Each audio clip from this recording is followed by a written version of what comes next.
Right?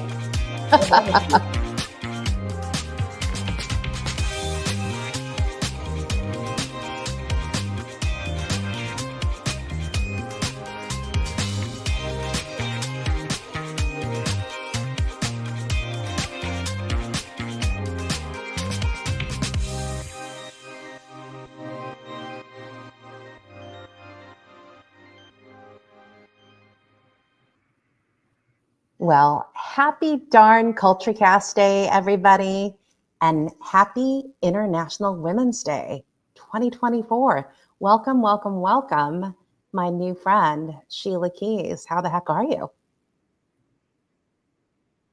Really good. Excellent. Really good today. Yay.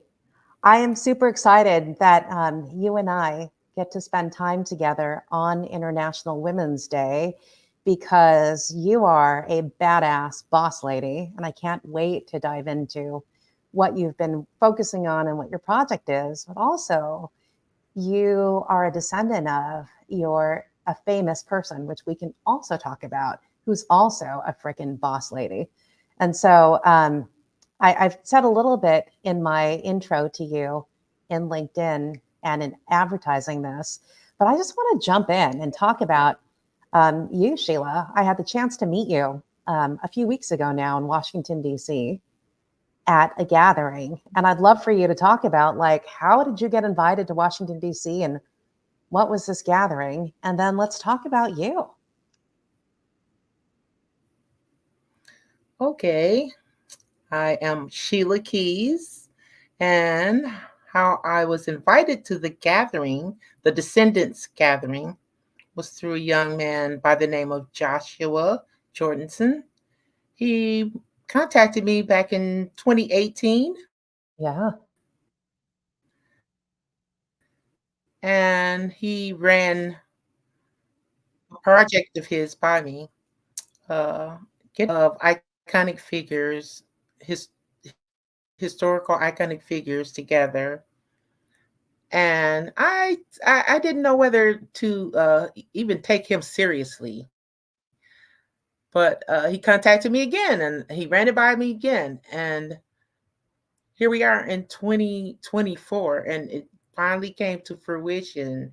We actually met up in Washington D.C. Um,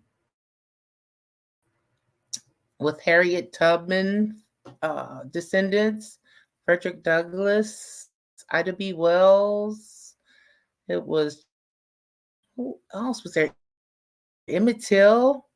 It was Yeah. so many people, and I was so, I was just over the moon. I was like, oh my goodness, it was an electric experience meeting all of them. Um, I never thought it would happen actually, so I was totally surprised when he called and said, "Yes, it's happening. We're going to do this." And I was like, "Oh, okay, I'm there," because I wanted to be a part of it. From 2018 till now, I really have been talking to him off and on. Yeah. So it was quite an enjoyable experience. So that part of the program, meeting everybody in Washington. It was just a 2-day program, but it was packed. It was That's packed right. full of travel. It was amazing to meet all the people that I did connect with there. And you were one of them, Marissa. No, that's right. Well, I think you forgot to mention that who you are a descendant of. You are a descendant of Rosa Parks. Oh, Isn't she yes. And Auntie Rosa? I always think people know that. Yes. Rosa Parks was my auntie. And I love that. I just, forgot to tell people about that. Like Rose Price is my aunt. My father was her brother. They were the only two siblings, and my aunt Rosa did not have any children, but my mother had 13, and so I am the seventh girl. There were 8 girls and 5 boys, so I am the seventh girl, and our auntie Rosa She was more than just an aunt to us. Mhm. Of course, there were so many of us. She helped our parents to raise us. There were so many of us.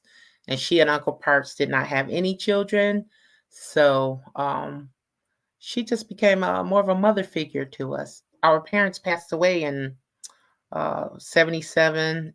My Mhm. dad passed away, and then my mom in 82. So she really became the maternal figure for our family. She just Amazing. stepped in and she did everything from us down the aisle till babysitting till it all kinds of things. Whatever a mother did, she did for us. And she was there to listen. You having problems, she was there to listen. She didn't interfere, but she did listen. So Yeah. uh, it was a really beautiful relationship that we had with her. And so upon her passing in 2005, my siblings and I got together and decided to write a book about the lessons that she did teach us.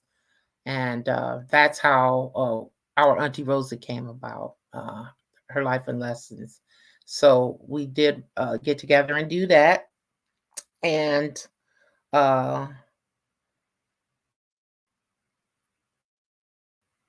that's where a lot stem from. A lot of the my project that I spoke to you about, Yeah. it came from actually from celebrating her birthday every year in Montgomery, which I started doing. I make a pilgrimage there. That's her hometown, Montgomery, Yeah. Alabama.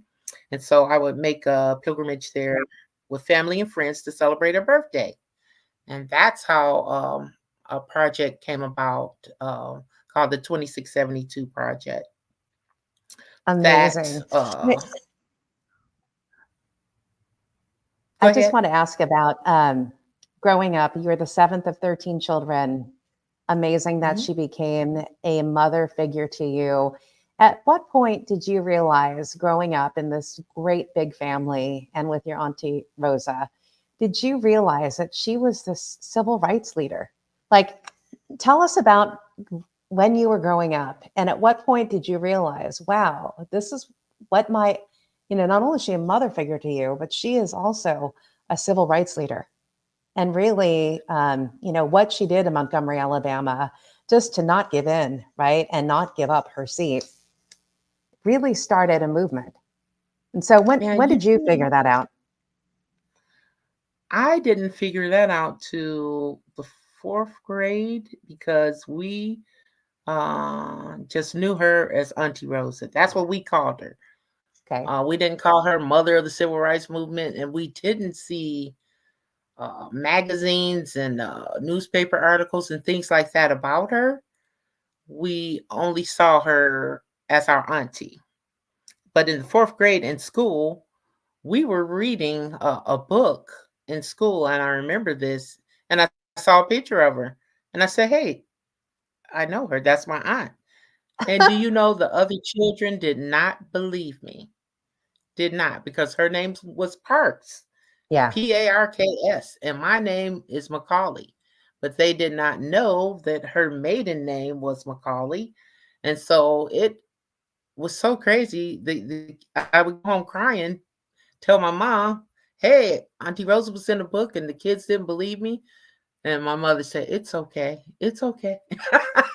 And that's Oh, all. We never went into, and she didn't either. Auntie Rosa never said, "Hey, I'm the lady from the bus." She never did that. She never, you know, uh, brought herself up on any type of pedestal or anything. She just didn't carry herself as like that. She was very quiet, calm, collected, and she walked really softly. What she did on that bus, when I later found out what she did, I was surprised it was her because she just didn't seem to be like like a militant type of person. Well, I'm going to do this, yeah. and have her little fist in the air, like, hey, hey, she didn't seem like that lady. So I said that couldn't have been her, but it was her. And then that's when I found out you can rebel softly. You can rebel different types of ways. Yeah, you don't have to do it, from coming from a way where tough or no type of violence. She was not a violent person at all. Yeah. So, oh, a cat. Oh, yeah, I that's just J saw the cat. Money. Yeah, they Yeah. love jumping So that around. yeah, that was the thing about her. We just knew her as Auntie Rose, our auntie. And we didn't know she belonged to the world. She belonged to everybody. We didn't know that. And so it took us by surprise, us being little kids in grade school, middle school. We were like, what? But when we found out, it was still, she never let it go to her head. She never Yeah, let that go to her head. She was sweet, a sweet lady. And she stayed that way. She stayed that way to the end. yeah, that's So we interesting couldn't believe it. as a child, because the way you describe her is just to be so cool, calm, quiet. But I think it's probably that quiet confidence and how she carried herself is to really start a Mhm. movement like that. And then also about Rosa Parks, the fact that she was also an advocate and champion for Black voting and Black voters' rights as well. And, how she took a stand on that. Um, I'm just wondering, like, at what point in your life did you kind of go, okay, I'm now grown up. I see my auntie for who she is, not only this mother figure to me, but this, social figure. At what point in your life did you connect with that? I think it was when I got married. Um, I got married when I was 20 years old, and at that time, um, I believe I had a good understanding as what she had done to change history and where her place was in Mhm. this country. What happened, because I just thought we woke up this way. We woke up and we had all these freedoms. Nobody had to do anything for us to get it. I didn't even understand that people literally died, were Mm. beaten, all kinds of things happened to them so we could have these rights. And so I had to really take a look back at history and see what happened to them so I could have a better understanding and appreciation for where I'm sitting right now. Is because of her and all the people that, they fought for our rights to be right here. If they hadn't done that, where I just don't know where we would be right now. But probably back in the dark ages somewhere. But I'm so pleased that she did this for us and for our children and grandchildren. She did it all, so Yeah. we could have what we have right now.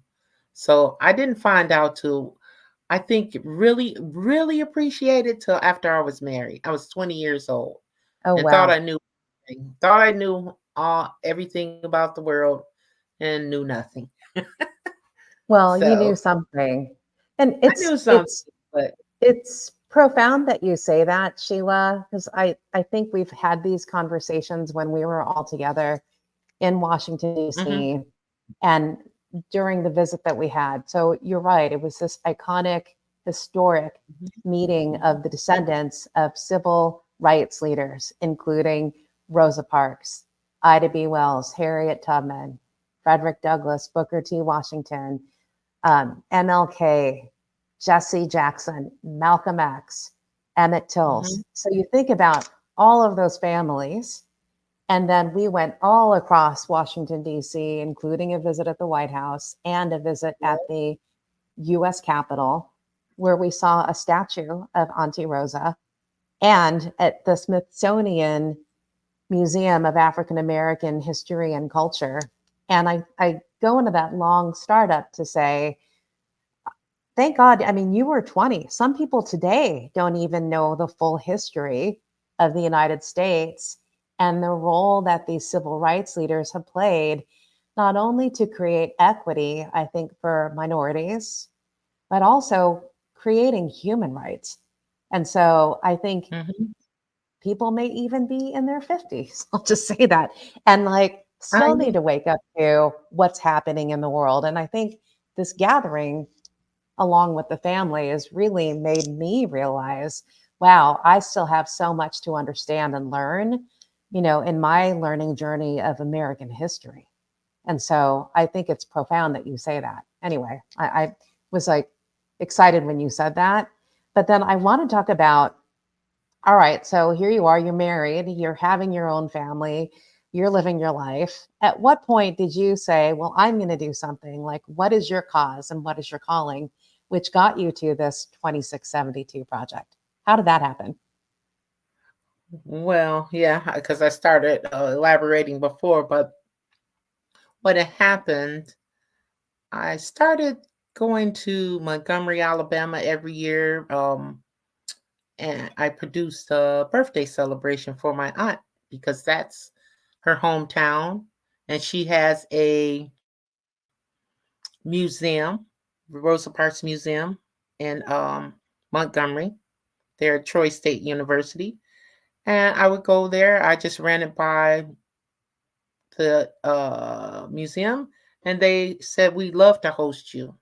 And so I went one year for the 110th birthday celebration, and I've just come back. I went this past February as well for the 111th, and I'm going back next year as well.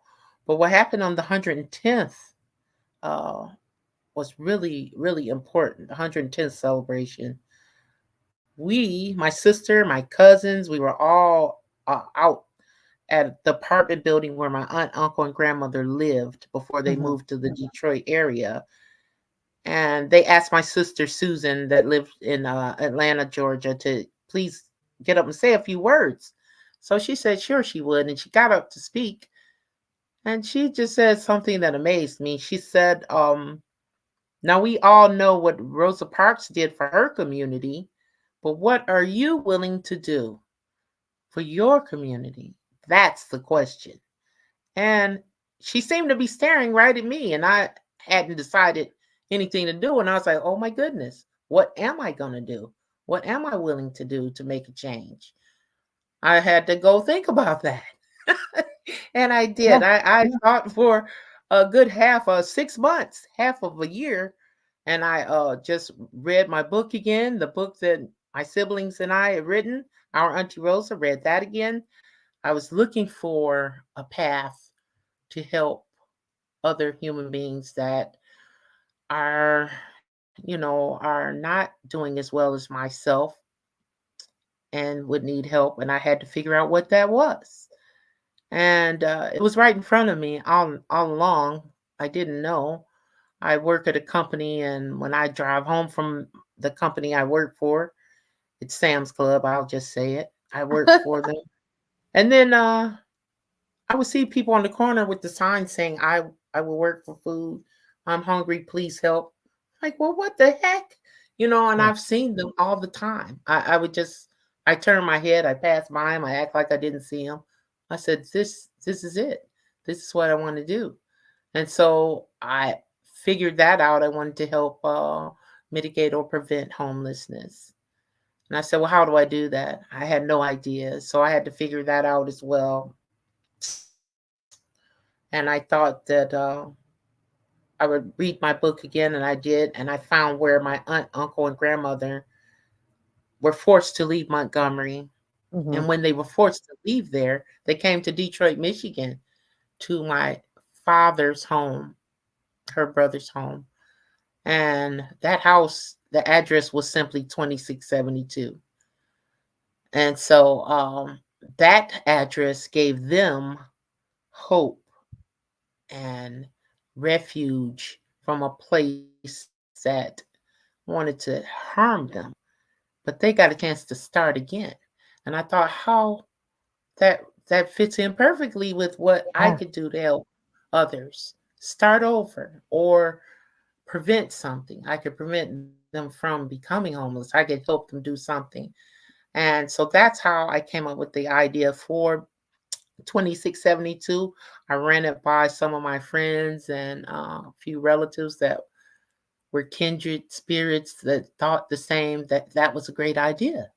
And so that's how I came up with that. And we've been rolling ever since. And it's just picking up little steam because it's actually a good idea. I mean, it's Yeah. like, I was like, there are social, I guess, social entities in place to help homeless people.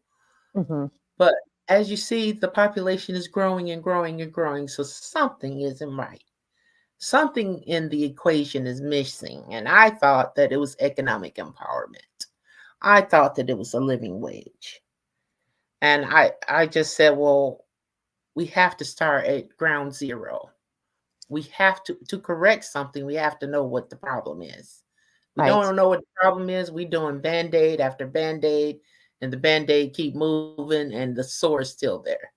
So that's not what I wanted to do. I'm trying to start from where the problem is, and that is with economic empowerment and that living wage. If you don't have a living wage, you can't sustain a home, a car, a motorcycle, a moped, a Yeah. skateboard. You can't sustain it.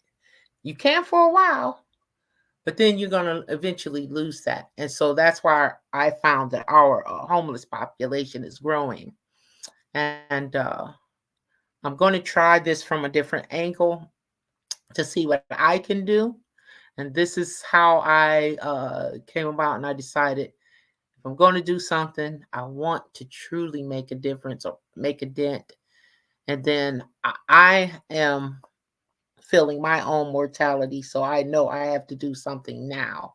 I can't wait, another 5 years or another year. I had to get started, Right. right away. So Well, I'm gonna leave it all for my children and my grandchildren, but I'm gonna start it for yeah, them to finish. I love this. So, reacting to 2672, which was the address 2672 Beacon Street. First of Mhm. all, I think it's a cultural thing. I know that when my mom and dad were immigrants to this country, and my mom sponsored every one of her sisters to come here from the Philippines. And when they left their families to come live with us, they would literally live at our house until they were able to get a job, get on their feet, get started. And, the same thing. Although they may have had a profession in the Philippines, many of my relatives would start off in these minimum wage retail and quick quick service fast food jobs. So I think it is a cultural thing that families actually come together to help Mhm. people. And I love this about how she took refuge moving to Detroit when she had to leave. I think the second thing, too, when I hear you talk about the project and economic empowerment, I love this when you and I were talking about this behind the scenes. We'll talk about it now, and how there are so many entities out there who focus on homelessness and helping um, empower people to get off the streets and find a productive way to find shelter. But I love the angle you mentioned, which was, we were at a dinner in Washington, D.C. together, and how you were talking about how the youth, right, 12 to 15-year-olds today, if they can't see themselves in the future, then how, if they don't see themselves in the future, then they're going to start acting foolish today. And Mhm. so I love the angle that you have, which is how do you get to ahead of the problem and inspire young people to make their path right to economic empowerment. And so I'd love for you to talk more about that, the focus that you're having with 2672, so that young people can get ahead of it so that they don't find themselves on the streets. So what I was looking at was empowering ourselves through education, Hmm. through developing vocational skills that AI can't do. And right now, there's a few things that AI can't do, and making sure that we're training our youth to do something along those lines, or if they any type of education they would like to a path that they would like to go down. I am advocating for education uh, in order to stop the cycle, because it is a cycle uh, that's our youth in the inner cities. They don't see themselves maybe 5 years, even 1 year in the future, 1 year, two Yeah. year. I saw myself 20 years down the line. I saw myself getting married. I saw myself having kids. I saw myself with a 401k and retiring. I saw all that. But if you ask a young person today, what do you see yourself doing? The answer you give may shock you. And you'd be like, what? And so Yeah. it may just shock you, because they have to have hope. They have to have pride. If they don't have those things, they're gonna act out vicariously. They're gonna do some rough stuff, and they're gonna end Yeah. up in places that they shouldn't be. So in order to disrupt that cycle that we seem to be going in, we have to give them something more than just letting it play out and see what happens to them. Let's try to do something preventative. Let's try to steer them in a different direction, um, where we can get them motivated and get them to see, yeah, this is your world, and this is your world. We're leaving you. We're going to leave it to you in a few That's right. years. So we have to let them see that, yeah, you're going to be here, and this is what you're going to need to do: A, B, C, D, E, and F, because you're not going to be able to get away with the things that some of us have been getting away with. It just isn't going to work. It just isn't going to work. So that's why I thought to myself, why are our young people acting out in such ways? Hmm. We've dropped that little baton, and or just let it go, and we let them run. They're running wild. So in order to reel them back in, I think we just have to give them some information. We have to teach. We Yeah. have to show them that there is a way, and you are going to be in the future. The future is yours. It's all yours, because people like Auntie Rosa, like my aunt, she did something to ensure that you would have it. And now we're just going to let it go. I couldn't do that, because then I think she would have been a little angry at me for not giving giving them something that she gave me. So I have to pass it, Yeah. and keep passing it along. So that was the thing about wondering what was going on, because I did speak to a police commissioner in Washington D.C.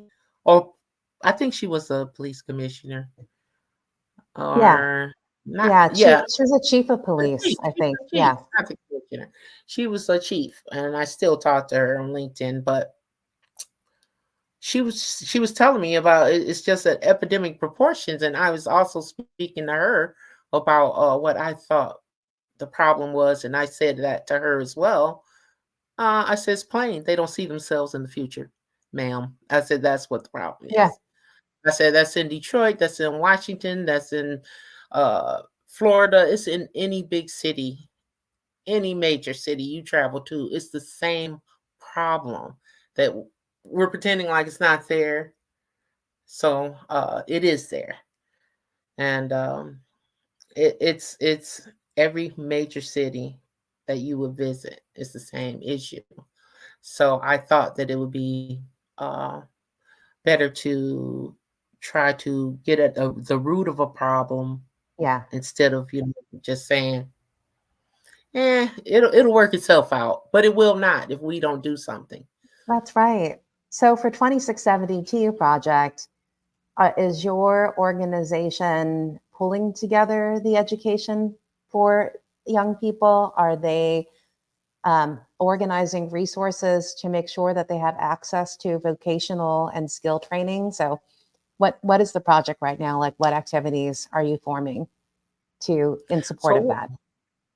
So what we're doing, we're basically, I would say, I said we were embryo back in February. I think Yeah. the baby has been born, and right now we're figuring out a life plan for her. So right now I'm just looking for partners and looking for Okay. resources, and I'm just hammering out uh, how we're going to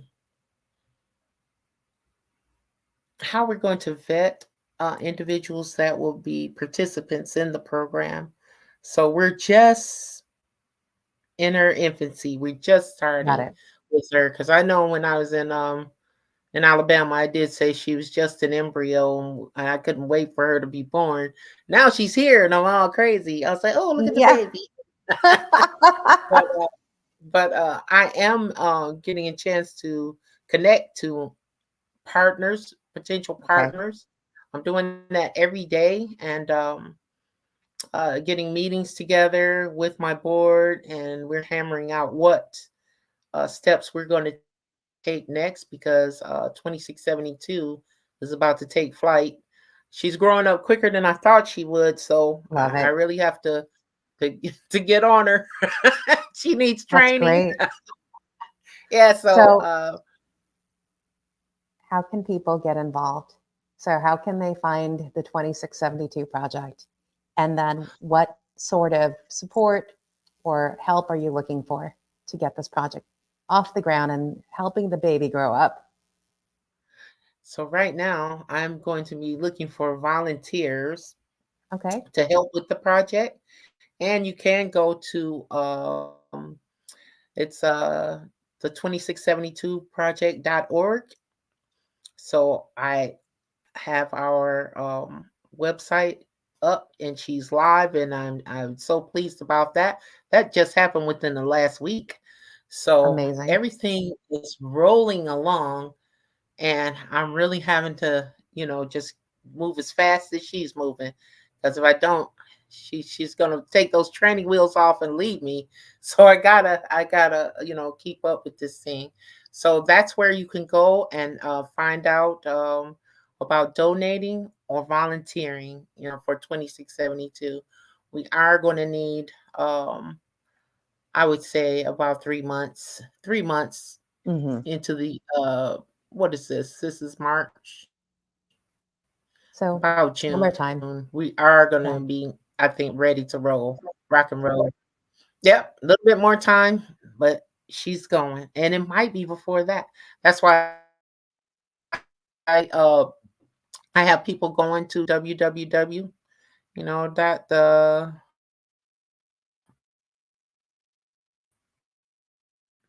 2672. You can make plans. Hey, I'll let you know when we're going to be ready. You will be, on the list of volunteers because we are going to need people to go out into the field. It's a big project. It's an uphill Yeah. battle.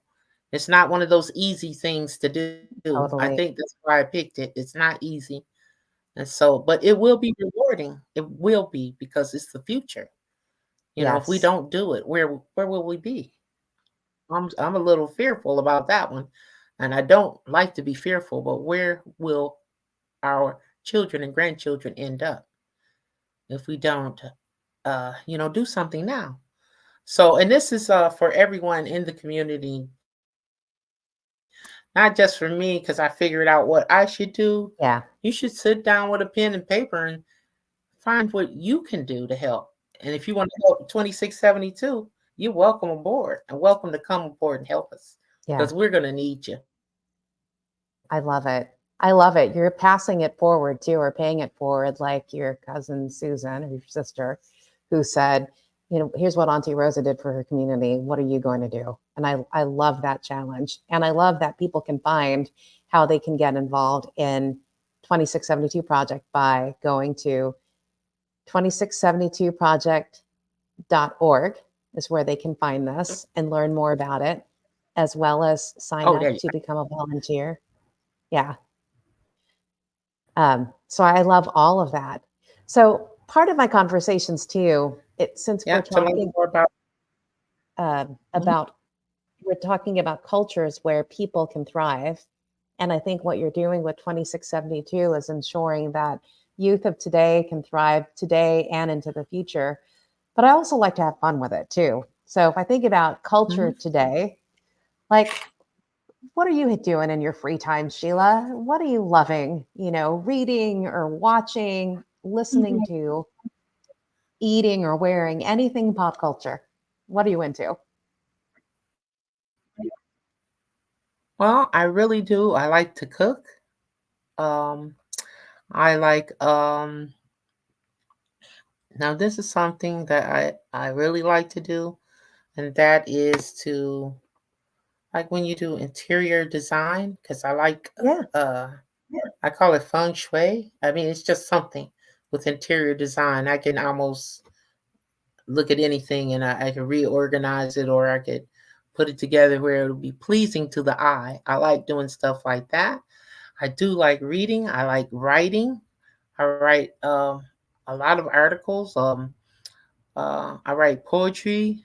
I wrote uh, a book about my great grandfather, Anderson Macaulay. So that is copyrighted. It is not published yet, but I've written that. And so there's lots of things I like to do. I love my glasses. I like clothes.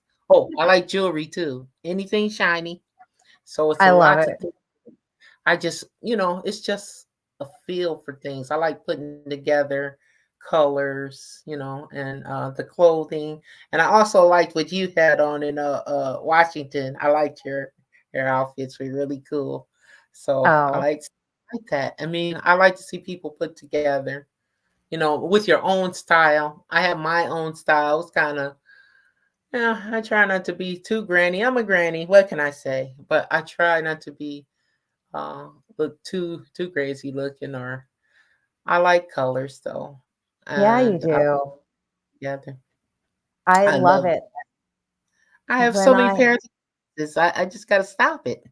I think you and I have that in common. I think this whole aesthetic and color and Mhm, dressing to be you versus anybody else. And I remember mhm. when I met you in Washington, D.C., and you had that really bright pink coat on.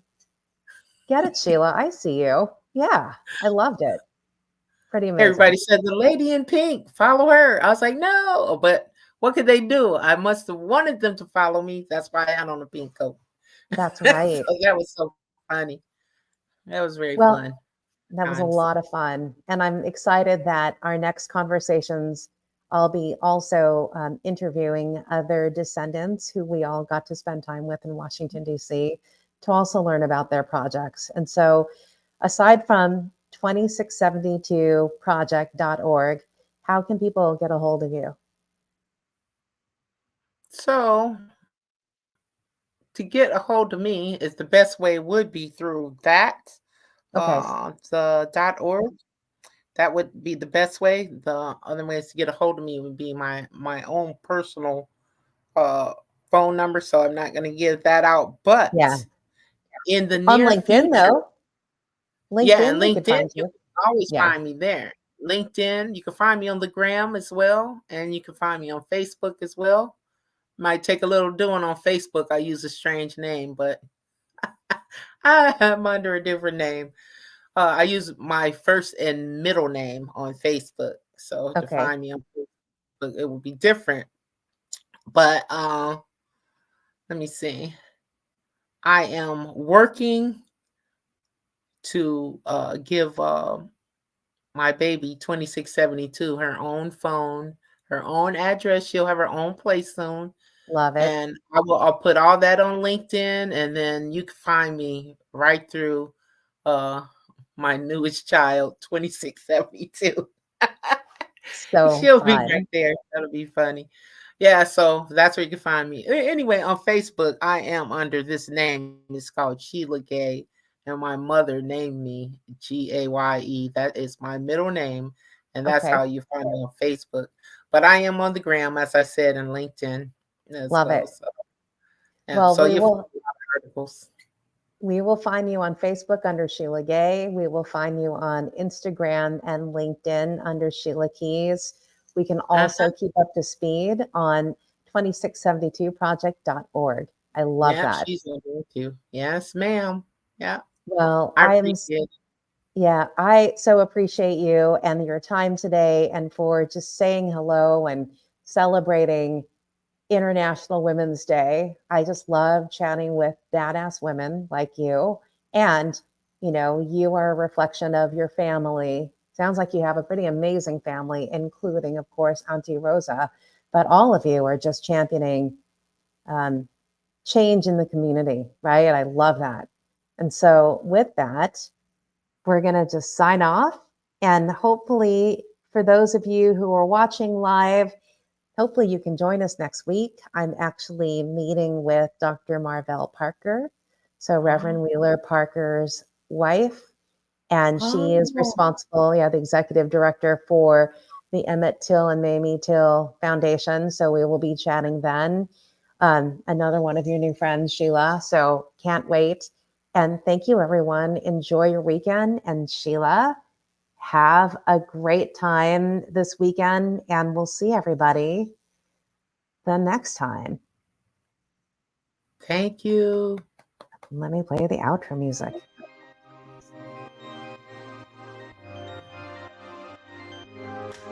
Hey.